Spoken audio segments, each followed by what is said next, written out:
The definitive sound of Pesach is probably the Manishtana.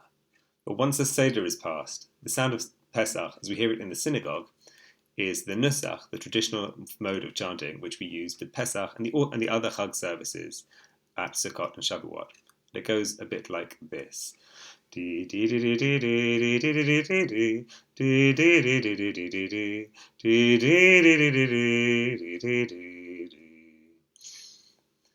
And I love that nusach, but the bit which doesn't make sense to me is that final phrase. As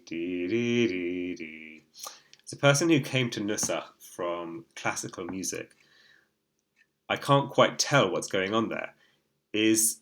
Are we modulating into a different key at the very last minute? Or does the melody just kind of trail off to an odd place in the middle of the scale? It's very much in contrast to the nusach, which we use in an equivalent place on the High Holy Days, which ends in a really clear triumphant place. We would go, and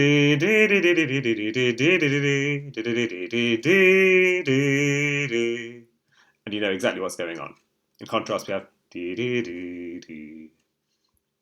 So I wonder if perhaps we can tie this to the place which Pesach and the other Chagim, when we use these melodies, play in the year. They originally marked the seasons of the year. On Pesach, we still say the blessing for dew, recognizing the fact that it's starting to be spring outside. And so, in a way, we never quite arrive at the end of this phrase. Instead, we trail off into somewhere.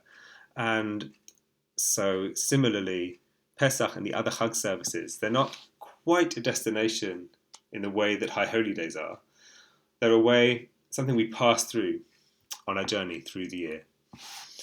So that's my reading of that right now. But I also know that I'm not yet sure.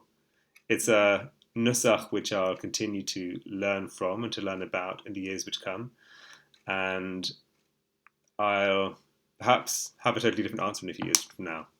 But one thing remains, and that's definitely that it's the sound of Pesach.